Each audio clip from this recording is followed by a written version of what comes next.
Hello everyone, स्वागत है आप लोगों का हमारे यूट्यूब चैनल ग्लैंस एकेडमी पे। दोस्तों, हम लोग स्टडी कर रहे थे घटना चक्र की सीरीज में, जिसमें मॉडर्न हिस्ट्री को कवर कर रहे थे।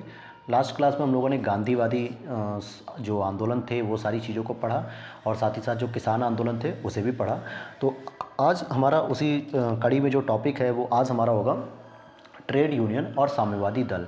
और साथ ही आपको बता दें कि जो यूपीपीसीएस के प्रीलिम्स के जो पेपर हैं प्रीवियस ईयर 2022, 2021, 2020, इस तरीके से 2022 से 2022 तक 12 तक की पूरी सीरीज को हम लोगों ने शुरू किया है। और दृष्टि आईएएस और ध्येय आईएएस की जो यूपीपीसीएस के लिए मॉडल टेस्ट पेपर निकाले गए हैं उसको भी हमारे चैनल पर लगातार अपलोड किए जा रहे हैं।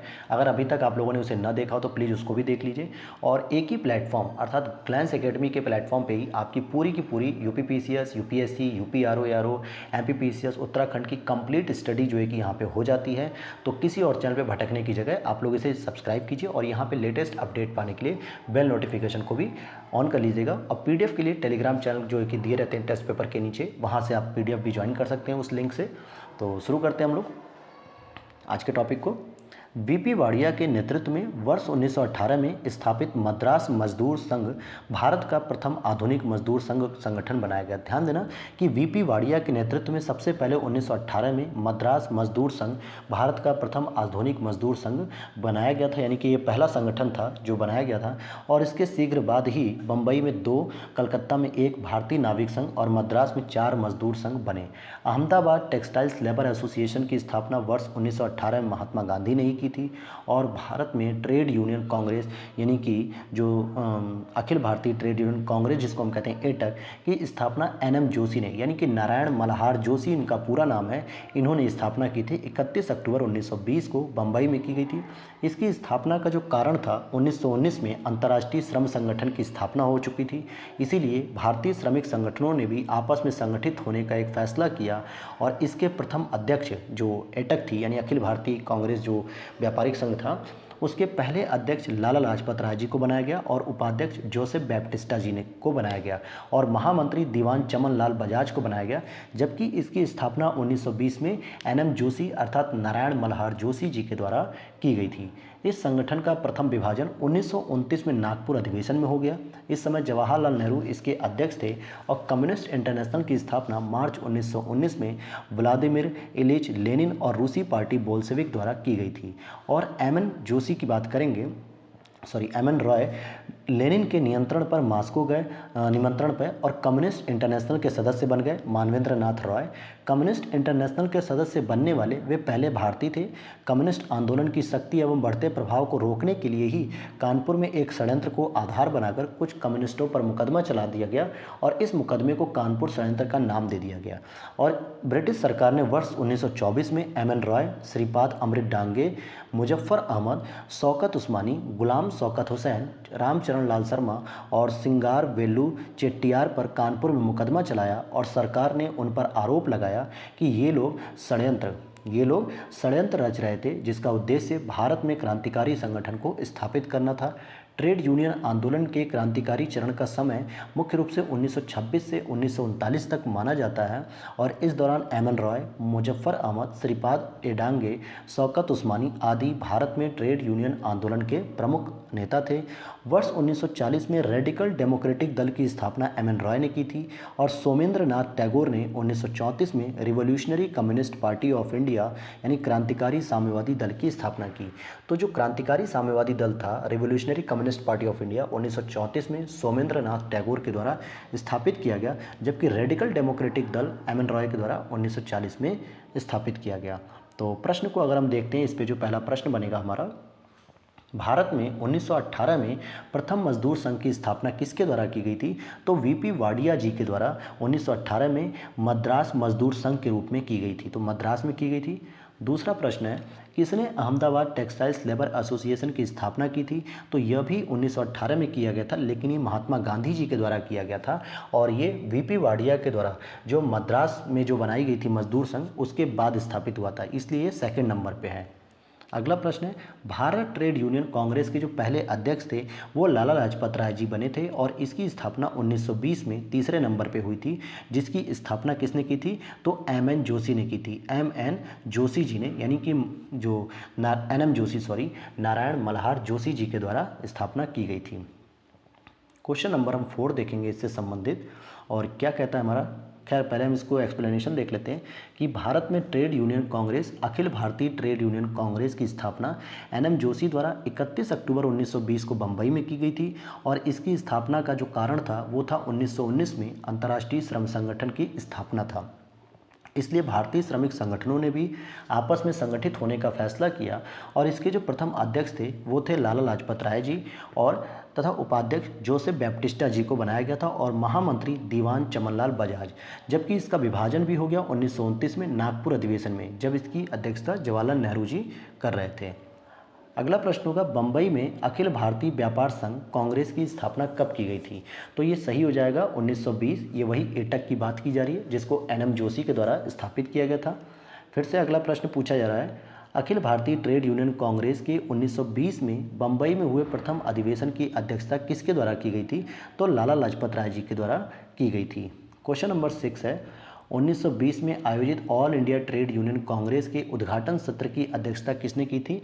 तो लाला लाजपत राय जी के द्वारा की गई थी। और 1929 में नागपुर में संपन्न all India trade union Congress की अध्यक्षता कौन कर रहा था। जब इसका विभाजन हो गया था तो जवाहरलाल नेहरू जी इसकी अध्यक्षता कर रहे थे। और आपको एक चीज़ और बता दी जाए कि 1929 में ही कांग्रेस का भी एक अधिवेशन चल रहा था, वो था भारतीय राष्ट्रीय कांग्रेस का लाहौर अधिवेशन, जिसकी अध्यक्षता भी पंडित जवाहरलाल नेहरू जी के द्वारा की जा रही थी। तो 1929 में नागपुर की भी अधिवेशन की अध्यक्षता कर रहे थे वो ट्रेड यूनियन के लिए, और भारतीय राष्ट्रीय कांग्रेस के लिए भी वो कर रहे थे। क्वेश्चन नंबर 8 है, कम्युनिस्ट इंटरनेशनल का सदस्य बनने वाले पहले भारतीय व्यक्ति कौन थे। तो मानवेंद्र नाथ रॉय, एमएन रॉय। कब बनते हैं तो देखते हैं। कम्युनिस्ट इंटरनेशनल की स्थापना मार्च 1919 में लेनिन और रूसी पार्टी बोल्शेविक द्वारा की गई थी, और एमएन रॉय जी लेनिन के निमंत्रण पर ही मॉस्को गए और कम्युनिस्ट इंटरनेशनल के सदस्य बन गए, जो कि पहले भारतीय व्यक्ति थे ये।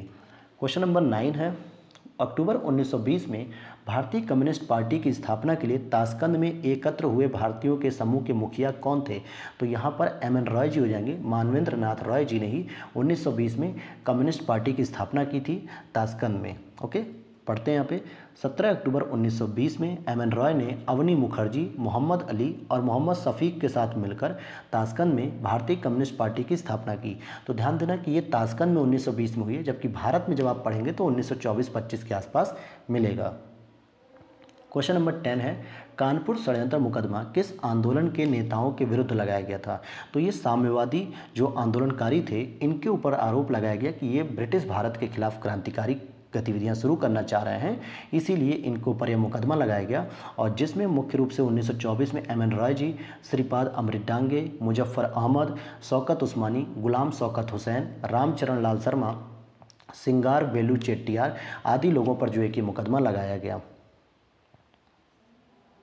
तो अगले प्रश्न को देखते हैं। क्वेश्चन नंबर 11 हमारा क्या कहता है, निम्नलिखित में से किस केस की समस्त संसार में चर्चा हुई और अभियुक्तों के समर्थन में Albert Einstein, H G. Wells, Harold Laski, Roosevelt जैसे लोगों ने सहानुभूति टिप्पणियां दी। तो ये हो जाएगा मेरठ षड्यंत्र मुकदमा। तो समझते हैं मेरठ षड्यंत्र क्या था इतना इंपॉर्टेंट। 1929 से लेकर 33 के बीच में मेरठ षड्यंत्र मामले में 33 श्रमिक नेताओं पर राजद्रोह का मुकदमा चलाया गया। इसकी पूरे विश्व में चर्चा हुई और Einstein, H G. Wells, Harold Laski, Romain Rolland और रूजवेल्ट ने इसकी कटु आलोचना की थी। तो अगले प्रश्न को देखते हैं। क्वेश्चन नंबर 12 है हमारा, ट्रेड यूनियन आंदोलन के तो क्वेश्चन नंबर 13 है, 1940 में रेडिकल डेमोक्रेटिक पार्टी का गठन किसने किया था। तो ये तो एमएन रॉय जी ने किया था, मानवेंद्र नाथ रॉय ने। और सोमेन नाथ टैगोर की बात करेंगे तो इन्होंने जो है कि क्या किया था, अभी हमने ऊपर पढ़ा था, तो ये आप लोग कमेंट बॉक्स में बताइए।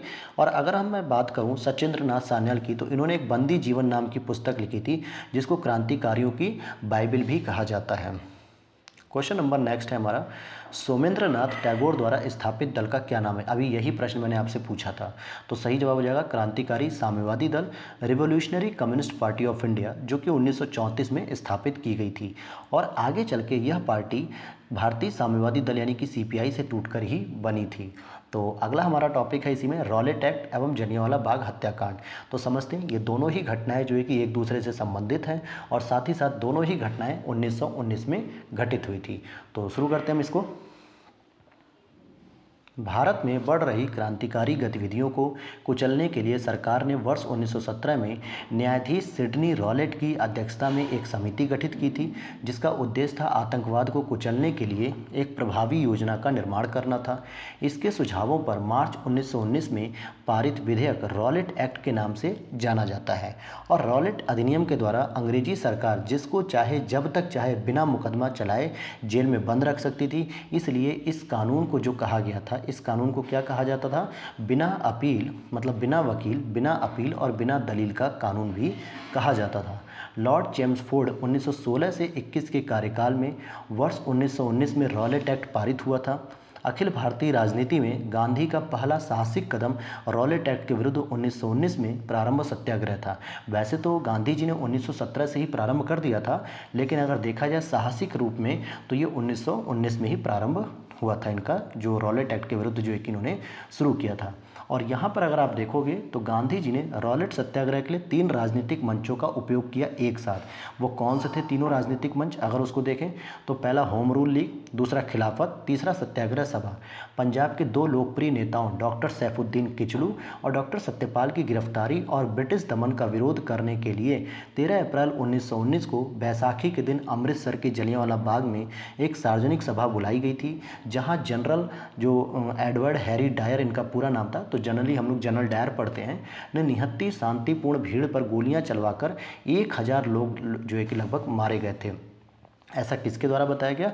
तो हंटर कमीशन की जो इस बनाई गई थी इसके बाद जांच के लिए, तो उसने अपनी रिपोर्ट में बताया कि लगभग 1000 लोग मारे गए थे।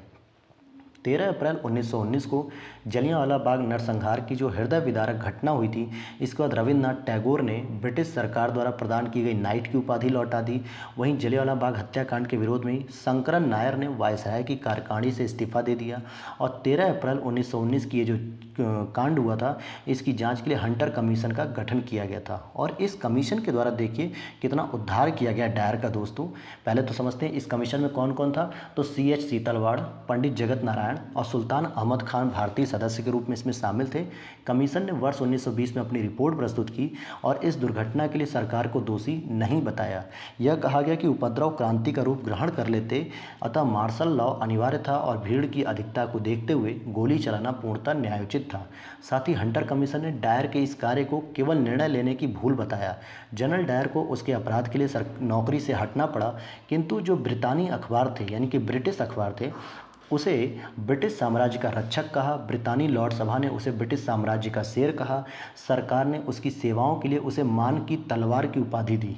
और मार्च 1940 में पंजाब के क्रांतिकारी नेता उधम सिंह ने जलियांवाला बाग के जो नरसंहार का बदला लेने के लिए माइकल और डायर को ही निपटा दिया दोस्तों, और सीधे उसके घर में जाके मारा, मतलब लंदन में ही उसको मार के निपटा दिया 1940 में उधम सिंह ने, जिसके लिए उन्हें गिरफ्तार कर लिया गया और मृत्युदंड दे दिया गया। जलियांवाला बाग नरसंहार 13 अप्रैल 1919 पर कांग्रेस जांच समिति की रिपोर्ट के प्रारूप को लिखने का जो कार्य था वो था महात्मा गांधी को सौंपा गया था। जलियांवाला बाग नरसंहार को मॉन्टेग्यू ने निवारक हत्या की संज्ञा दी, जबकि दीनबंधु CF एंड्रयूज़ ने इस हत्याकांड को जानबूझकर की गई क्रूर हत्या के रूप में कहा था। तो आइए इस पर जो प्रश्न बनते हैं हम उसको संबंधित समझते हैं। पहला प्रश्न है आपका, भारतीय स्वतंत्रता संग्राम के दौरान रॉलेट एक्ट ने किस कारण से सार्वजनिक रोष उत्पन्न किया? तो किस कारण से सार्वजनिक रोष उत्पन्न किया? इसने धर्म की स्वतंत्रता को कम किया, इसने भारतीय परंपरागत शिक्षा को दबाया, इसने लोगों को बिना मुकदमा चलाए जेल भेजने के लिए अधिकृत किया। ये बात बिल्कुल सही है, तीसरा स्टेटमेंट यहाँ पर सही हो जाएगा। और देखते हैं यहाँ पे क्या लिख रहा है। भारत में बढ़ रही क्रांतिकारी गतिविधियों को कुचलने के लिए सरकार ने वर्ष 1917 में न्यायाधीश सिडनी रॉलेट की अध्यक्षता में एक समिति गठित की, जिसका उद्देश्य आतंकवाद को कुचलने के लिए एक प्रभावी योजना का निर्माण करना था। इसके सुझावों पर मार्च 1919 में पारित विधेयक रॉलेट एक्ट के नाम से जाना गया और रॉलेट अधिनियम के द्वारा अंग्रेजी सरकार जिसको जब चाहे तब बिना मुकदमा चलाए जेल में बंद रख सकती थी, और इसलिए इस कानून को बिना वकील, बिना अपील और बिना दलील का कानून भी कहा गया। तो आगे देख लेते हैं हम लोग। क्वेश्चन नंबर नेक्स्ट है हमारा सेकंड, रॉलेट एक्ट लाने का क्या प्रयोजन था? तो राष्ट्रीय एवं क्रांतिकारी गतिविधियों पर रोक लगाना ही सबसे बड़ा इसका प्रयोजन था, इसलिए बी आंसर यहाँ पे सही होगा। क्वेश्चन नंबर 3 देखते हैं। रॉलेट एक्ट भारत में लागू किया गया था 1909 में, 1919, 1930 या 1942। तो सही जवाब हो जाएगा बी, 1919 में रॉलेट एक्ट भारत में लागू किया गया था।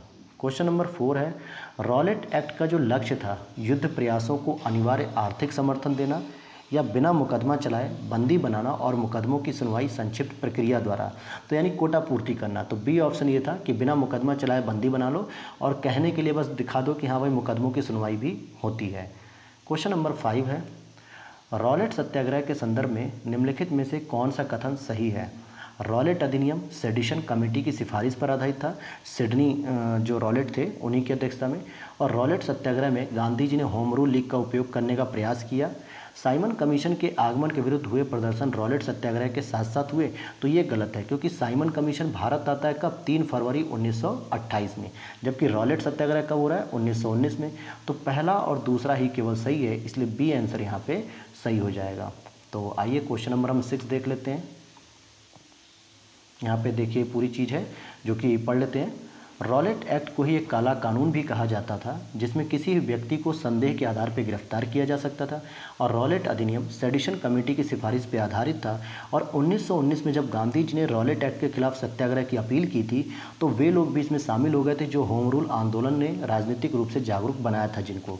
और साइमन आयोग भारत में 3 फरवरी 1928 को आया था और इनके लिए नगर और कस्बों में हड़ताल की गई और साइमन गो बैक यानी कि साइमन वापस जाओ के नारे भी लगाए गए। तो अगला प्रश्न है हमारा क्वेश्चन नंबर 6।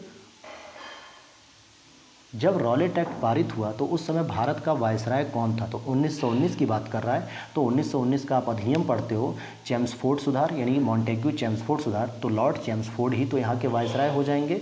ओके, तो ये हो गया। अगला प्रश्न है, रॉलेट एक्ट किस वायसराय के काल में प्रारंभ हुआ। तो यह भी सही आंसर हो जाएगा, लॉर्ड चेम्सफोर्ड। क्वेश्चन नंबर 8 है, रॉलेट एक्ट का भारतीय राष्ट्रीयकरण ने विरोध किया था। क्यों किया था? क्योंकि वैयक्तिक स्वतंत्रता को सीमित करना चाह रहा था, इसलिए ए ऑप्शन यहाँ पर सही हो जाएगा। क्या हो जाएगा? ए ऑप्शन यहाँ पर सही होगा। मार्च 1919 में केंद्रीय विधान परिषद से पास हुआ विधेयक रॉलेट एक्ट के नाम से जाना गया, जिसके अनुसार अंग्रेजी सरकार जिसको चाहे जब तक चाहे बिना मुकदमा चलाए जेल में बंद रख सकती थी। इस कानून द्वारा व्यक्तिगत स्वतंत्रता को सीमित किया गया था। क्वेश्चन नंबर 9 है, अखिल भारतीय राजनीति में गांधी का पहला साहसिक कदम क्या था। तो वो हो जाएगा आपका रॉलेट एक्ट। देखिए चंपारण जो कि था जरूर पहला, लेकिन ये साहसिक कदम नहीं था, ये केवल किसानों के लिए था। लेकिन यहाँ पे ब्रिटिश साम्राज्य के विरोध में सीधा सीधा जो है कि शुरू किया गया रॉलेट एक्ट के खिलाफ, तो ये इनका साहसिक था और जिसमें गांधी जी ने होम रूल लीग, खिलाफत आंदोलन और सत्याग्रह सभा, इन तीनों का ही प्रयोग किया, इन तीनों मंचों का। जबकि इससे पहले ही चंपारण, खेड़ा और अहमदाबाद आंदोलन गांधी जी के आंदोलन क्षेत्र के विषय से ही संबंधित हैं। क्वेश्चन नंबर 10 है, रॉलेट एक्ट के विरोध में किसने लगान न देने का आंदोलन चलाने का सुझाव दिया था। तो स्वामी श्रद्धानंद जी ने दिया था, जो कि बिहार से संबंधित हैं।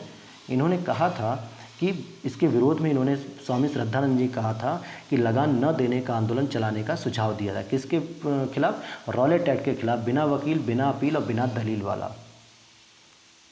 क्वेश्चन नंबर 11 है, the anarchical and revolutionary crime act 1919 को सामान्य बोलचाल में क्या कहा जाता है। तो रॉलेट अधिनियम, इसी को कहा जाता है the anarchical and revolutionary crime act.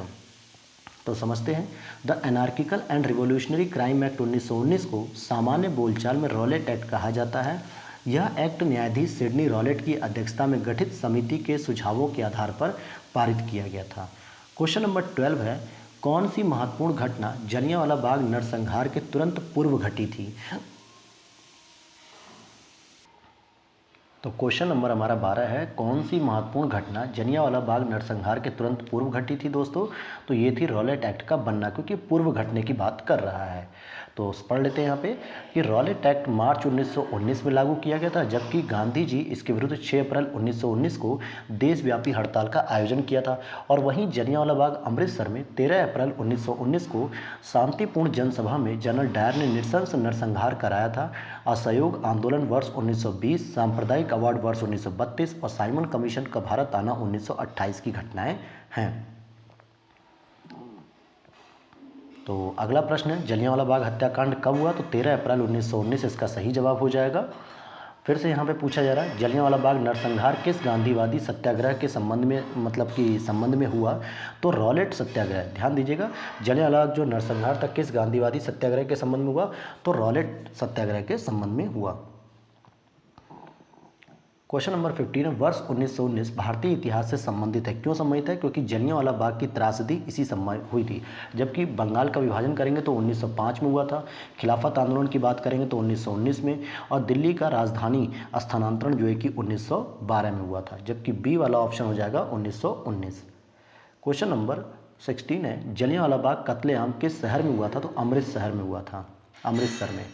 17 प्रश्न जनरल डायर का नाम किस घटना से जुड़ा हुआ है, तो जलियांवाला बाग की घटना से जुड़ा हुआ है, जहां पर उसने गोली चलवाई थी जो है कि, और लगभग 1000 निर्दोष लोग मारे गए थे।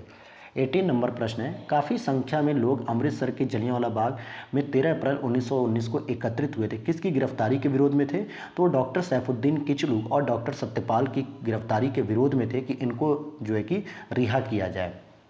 और यहाँ पर देखते हैं कि सैफुद्दीन किचलू और डॉक्टर सत्यपाल की गिरफ्तारी और ब्रिटिश दमन के विरोध करने के लिए 13 अप्रैल 1919 को बैसाखी के दिन अमृतसर के जलियांवाला बाग में एक सार्वजनिक सभा बुलाई गई, जहाँ जनरल जो डायर साहब थे इन्होंने निहत्थी जनसंख्या पे यानी कि शांतिपूर्ण भीड़ पर गोलियां चलवा दी और लगभग 1000 लोग मारे गए।